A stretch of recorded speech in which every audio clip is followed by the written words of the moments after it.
Hi, Kat Chancellor here with Stamp Art Connection and StampArtConnection.com. I'm an independent Stampin' Up! Demonstrator, and I want to show you some cards that I made using the Sweet Gingerbread bundle. It is a really easy card to make. I made two types. One's a very traditional colors with the Crumb Cake gingerbread and Sweet Sorbet red with some background paper from a retired set. If you remember the Penguins, Playful Penguins DSP, you can see that I used some snow puff paint, and I also used some ice glitter that I had to kind of create a real candied effect with our lollipops and our gumdrops. This is a shaker card, and I'll have a separate video for how to put that together. I also wanted to show you that you can put together a cute little treat box. Once you put together the gingerbread house, you make the little box and you can adhere that to the front. I'll have a separate video on how to put this together. And I've also found my little cellophane bag, so that really contains the candy well. So to begin with, you're going to need basic white cardstock is going to be our base for this project, and we're going to use lots of inks. I'm using Sweet Sorbet, Highland Heather, and Fresh Freesia. That's Pale Papaya. I've got some soft sea foam. Those are some colors I used for my gumdrops. And then for my other gingerbread house, I used the soft suede and Crumb Cake, as well as So Saffron for the windows, and then my Pear Pizzaz for the trees. So I will show you how we put all those together. Now I'm going to go ahead and pull in a couple of other colors that I forgot here, and that is primarily our Tahitian Tide and our Blackberry Bliss that I used as for some accent colors, and that's going to go on our basic white cardstock. Now this video will have a couple of sections. We're going to begin by using our stamp set, and these are photopolymer stamps, so we're going to pull in our stamping piercing mat, and we're going to stamp all the different candies. I like doing it this way with this technique where I just kind of line up my stamps. Here are the gumdrops. I'm going to use all these fun colors because I like to have a stash of the gumdrops so I can embellish my card since I've made so many of these. And once you do this, you'll have a nice little stash, and it makes putting together the card really fun. So I've got Tahitian Tide, and I've got Highland Heather, I've got some Pear Pizzaz and some Pale Papaya. I'm also going to pull in the lollipops and the hearts. I'm going to also stamp with Sweet Sorbet and Blackberry Bliss. And then I'm going to pull in the hearts and the lollipops. Again, I'm going to do it in a row. And the reason why I'm stamping them like this is I'm not going to use the dies. I'm going to fussy cut these because of the way I'm going to apply the glue and the glitter. If you do it like this, you can kind of add the glitter to all of these different elements at one time, and it makes it very easy, and it's really not that hard to fussy cut them out. So I'm going to turn on some music, and you'll see that Mittens is going to get into the action. But just enjoy.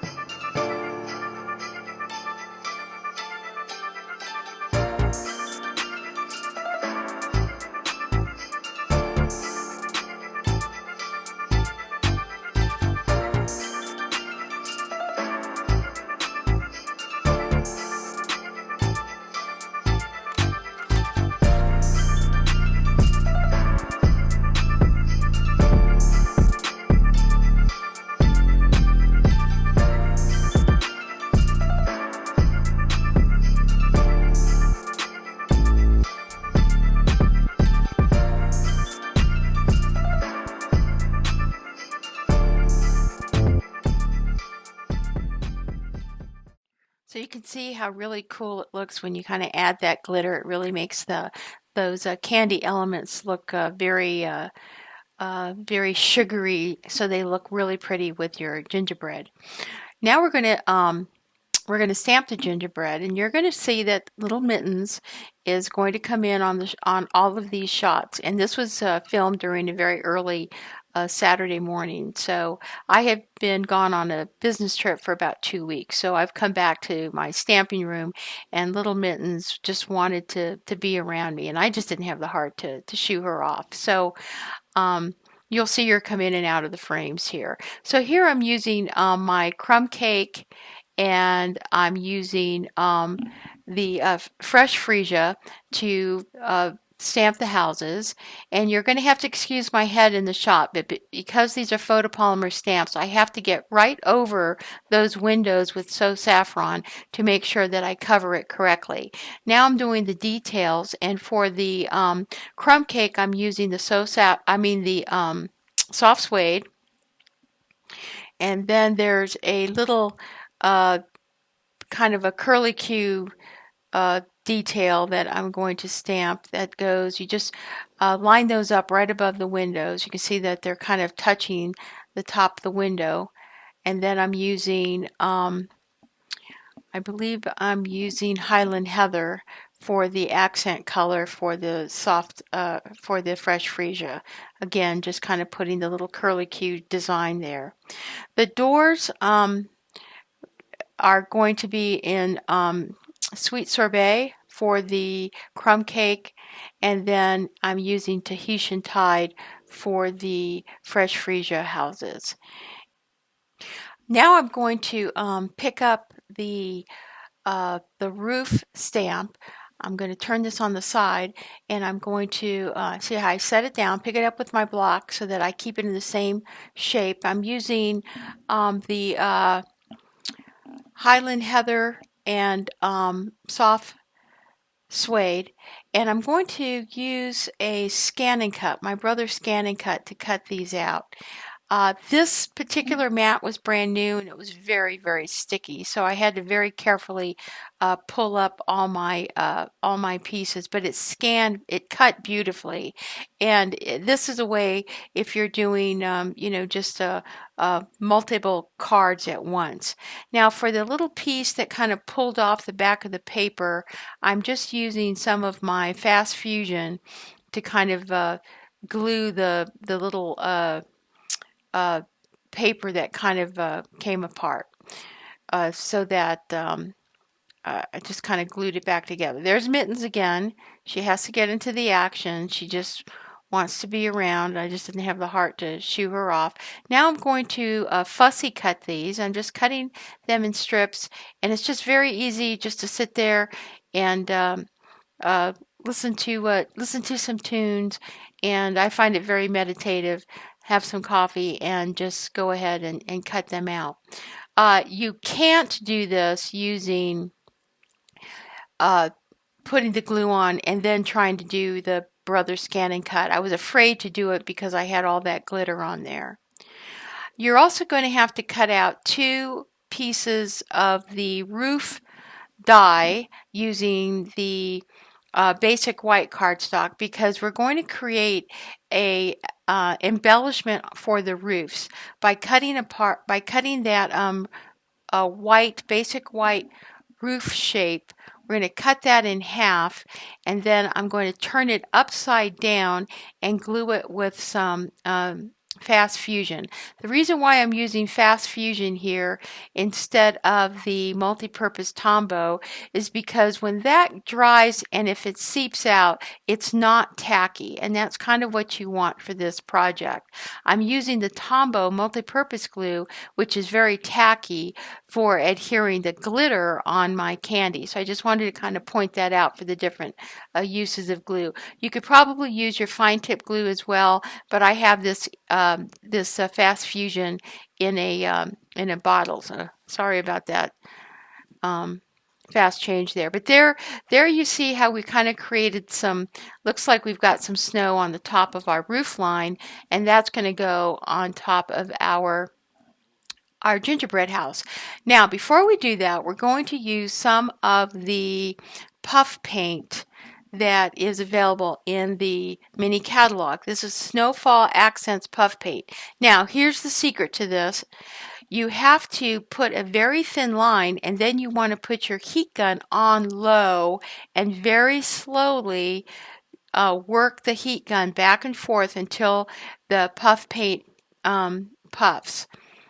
You can kind of see how it puffed there. Now, if you do it on high, it will puff up, but you run the risk of burning it and it will get brown on you.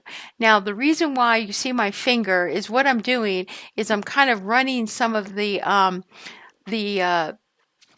excess out of the bottle so I can get a nice thin line before I apply it to my cardstock.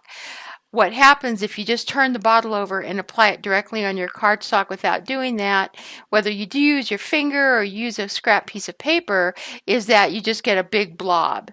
And there I'm just kind of very gently just getting a nice fine line. You could always add more puff paint, but once you get a big blob, it's really kind of hard to manage it. It also, if you get it on your ink, sometimes that big blob can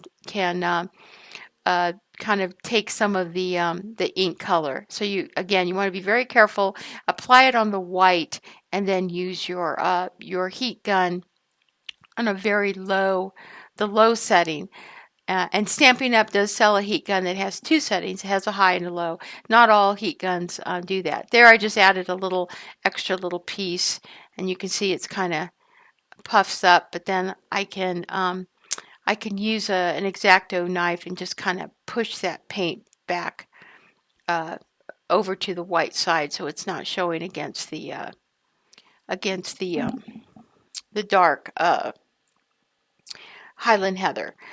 So now we're going to apply our roof to our gingerbread house. You want to use three small dimensionals, and you want to put the second dimensional on the second little hill.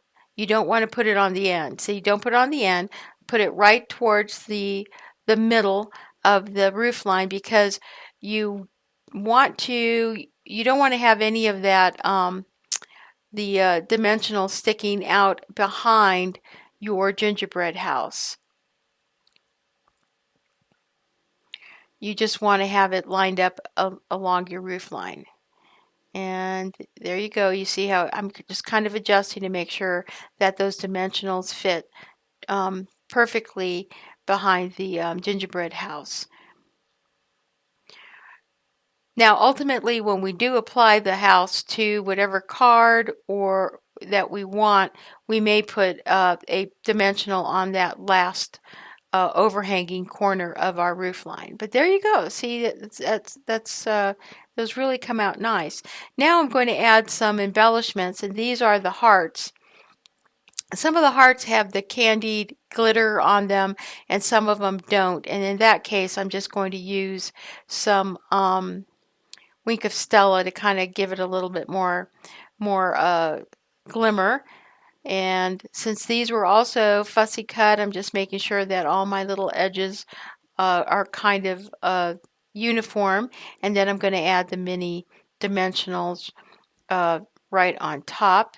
Again, just making sure all my little corners. Now, you can use the dies, but again, I'm just kind of making a bunch of cards at once. So I liked this kind of production type of stamping and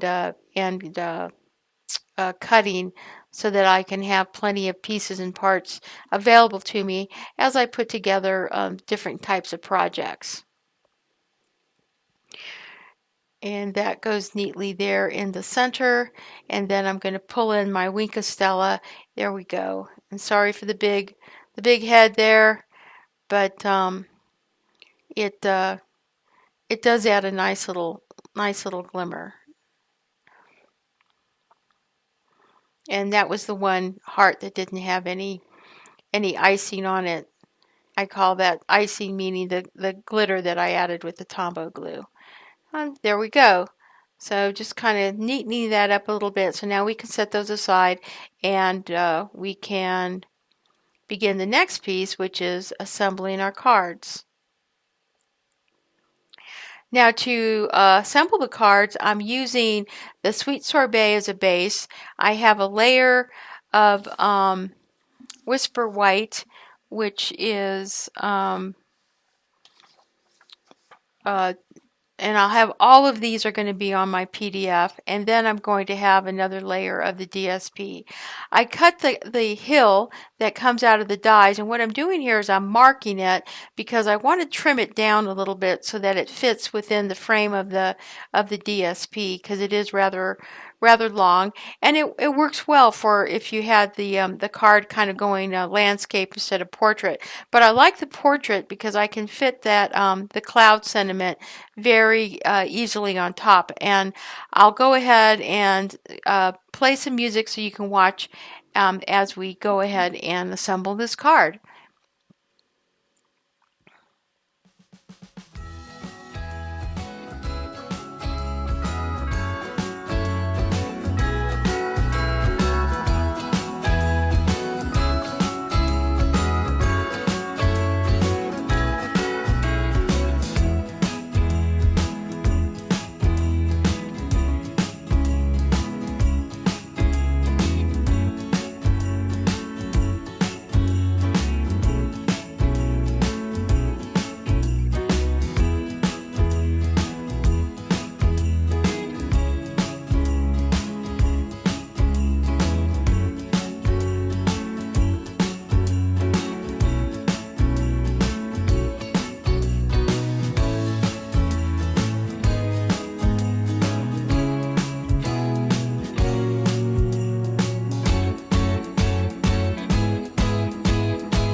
Thank you so much for joining me. Please like and share. And all my products are available on my online store. There'll be a link below. Go to my blog for product details and where you can download my PDF with all the information. I'd be happy to be your demonstrator if you're looking for a demonstrator, or join as a hobbyist and you get that 20% discount as well. This is Kat Chancellor with Stamp Art Connection and StampArtConnection.com. Look out for some more videos featuring the Sweet Gingerbread set. Have a great day and happy stamping.